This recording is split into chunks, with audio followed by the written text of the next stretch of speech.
اعوذ باللہ من الشیطان الرجیم بسم اللہ الرحمن الرحیم ونزعنا اور ہم نے کھینچا ما فی صدورہم جو ان کے دلوں میں تھا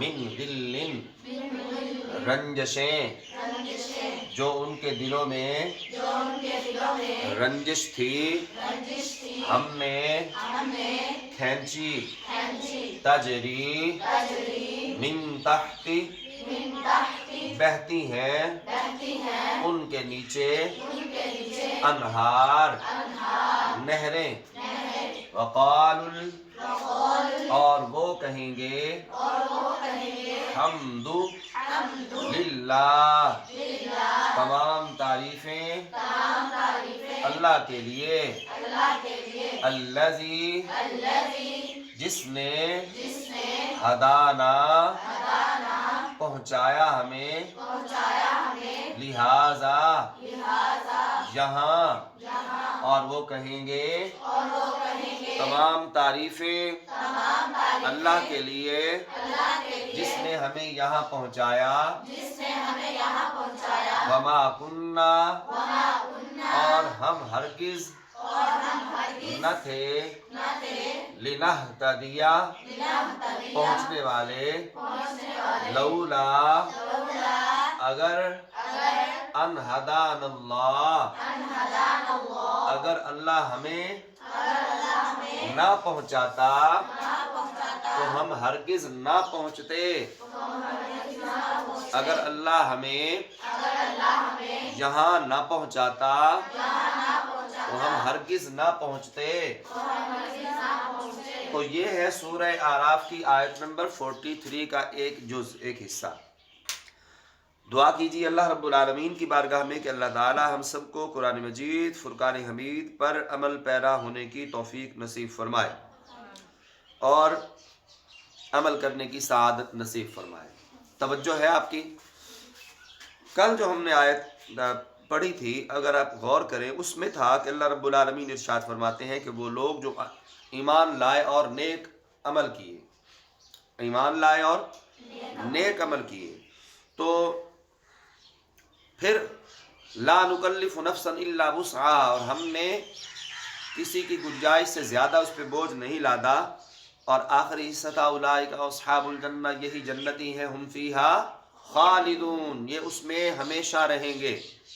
جنت کی بات چلی تھی، اب ان جنت میں جانے والوں کے لیے اللہ رب العالمین نے جو کرم فرمایا ہے وہ دیکھیے، وہی تذکرہ آگے رپیٹ ہو رہا ہے، چل رہا ہے کہ فرمایا وَنَزَعْنَا مَا فِي صُدُورِهِم مِّن غِلٍّ فرمایا یہ جو ہم فیہا خالدون اولئک اصحاب الجنہ یہ جو جنتی ہیں ہم فیہا خالدون جو اس جنت میں ہمیشہ رہیں گے، ان کے دلوں کو ہم نے اتنا اجلا کر دیا ہے، صاف کر دیا ہے، مہکا دیا ہے، اتنا ستھرا کر دیا ہے کہ ہر قسم کی رنجش جو ان کے دلوں میں تھی، بغض تھا، قدورتیں تھیں، نفرتیں تھیں، آپس کے ناچاکیاں تھیں، ہم نے جب یہ جنت میں گئے تو ہم نے وہ سب کچھ ان کے دلوں سے نکال دیا، وہ رنجشیں ختم کر دیں، وہ نفرتیں، وہ قدورتیں ہم نے ختم کر دیں۔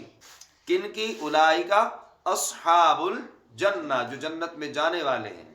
اور پھر یہاں سے پھر آگے ایک بات جنت کی کر دی، فرمایا وہ جنتیں کون سی ہیں، وہ جنت کیسی ہے؟ توجہ ہے، وہ جنت کیسی ہے؟ فرمایا تجری من تحتہم الانہار وہ باغات ہیں جن کے نیچے نہریں بہتی ہیں۔ سوچئے، وہ باغات ہیں، وہ محلات ہیں، وہ باغات ہیں جن کے نیچے سے نہریں، نیچے سے پانی گزر رہا ہے۔ کتنے عجیب خوبصورت، روح کو جو ہے وہ ایسے معطر کر دینے والا، ہماری روحوں کو قرار دینے والا وہ منظر تصور میں تو لائیے کہ خوبصورت نہریں نیچے بہہ رہی ہیں، پانی نیچے چل رہا ہے، اوپر باغات ہیں، اوپر اور اوپر ہماری رہائش گاہیں ہیں، ہم وہاں موجود ہیں۔ تو فرمایا ان جنتوں میں داخل کیا جائے گا جن کے نیچے سے نہریں چل رہی ہیں.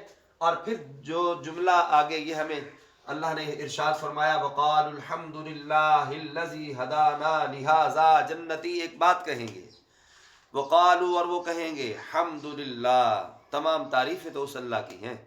وہ جنتی کہیں گے تمام تعریفیں کس کی ہیں؟ اللہ کی. تمام تعریفیں اللہ کی. کیوں جی؟ اس لیے ہدانا لہذا، جس نے ہمیں یہاں پہنچایا ہے. یہ جملہ کتنا پیارا ہے کہ تمام تعریفیں اس اللہ کی جس نے ہمیں یہاں پہنچایا ہے. تمام تعریفیں اس اللہ کی جس نے ہمیں یہاں پہنچایا ہے کہ جنت میں بندہ اپنی محنت سے جنت میں تو پہنچ نہیں سکتا، اپنے عمل کے بدلے بھی پہنچ نہیں سکتا. جب تک کہ اللہ کا فضل نہ ہو، جب تک کہ اللہ کا کرم نہ ہو، بندہ جنت میں نہیں پہنچ سکتا. کوئی یہ کہے کہ میں بہت زیادہ نمازیں پڑھوں، نوافل پڑھوں، تلاوتیں کروں، اچھے اعمال کروں تو ان اچھے اعمال کے بدلے میں مجھے جنت اللہ دے گا. اگر ہم اس بات پہ اترائیں گے اور یہ کہیں گے کہ جنت تو ہمیں ہمارے اعمال کے بدلے ملی ہے، تو پھر اللہ تعالیٰ کی یہ ناراضگی والا جملہ ہے. یہ جملہ اللہ کی ناراضگی والا ہے. ہم جتنے بھی اچھے اعمال کر لیں، ہمارے عمل کے اندر کہیں نہ کہیں کمی بیشی رہ جائے گی. اگر ہم جنت میں جائیں گے تو وہ ایک ہی صورت ہے، وہ ہے اللہ رب العالمین نے چاہا. ہدانا لہذا، اس نے ہمیں یہاں پہنچایا. جس نے ہمیں یہاں پہنچایا اس رب کی تعریفیں ہیں، ساری تعریفیں اسی کے لیے ہیں.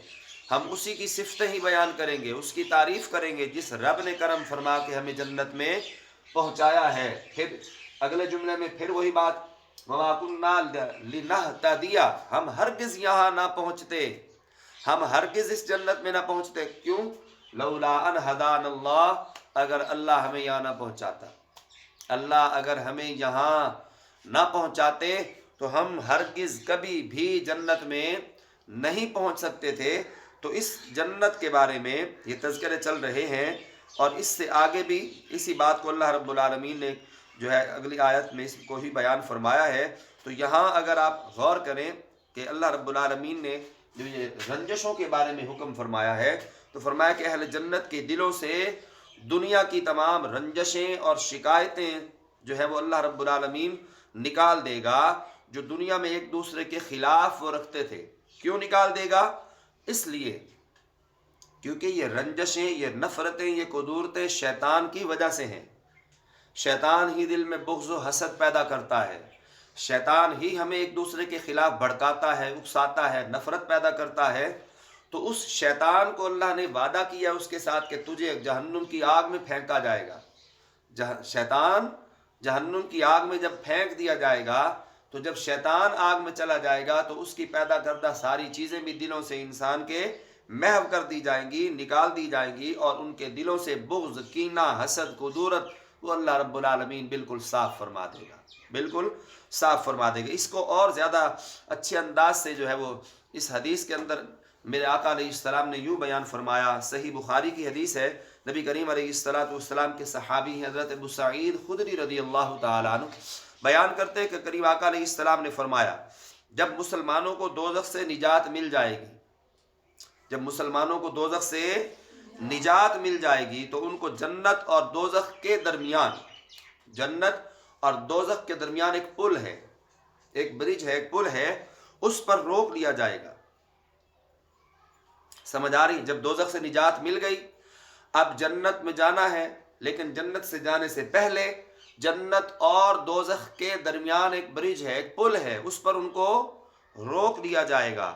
پھر ان میں سے جس کے ساتھ دنیا میں زیادتی کی ہوگی، یعنی ان جنتی لوگوں میں سے جس نے کسی دوسرے کے ساتھ زیادتی کی ہوگی، اس کا قصاص لیا جائے گا، اس کا بدلہ لیا جائے گا. پس جب ان کو پاک اور صاف کر دیا جائے گا، پھر ان کو جنت میں داخل ہونے کی اجازت دی جائے گی. جب ان کے دل کو پاک اور صاف کر دیا جائے گا تو پھر ان کو جنت میں جانے کی اجازت دی جائے گی. پھر اللہ کے رسول نے قسم اٹھائی، سنیے گا، پس اس ذات کی قسم، اللہ کے رسول فرما رہے ہیں اس ذات کی قسم جس کے قبضہ و قدرت میں محمد کی جان ہے، ان میں سے ہر ایک شخص کو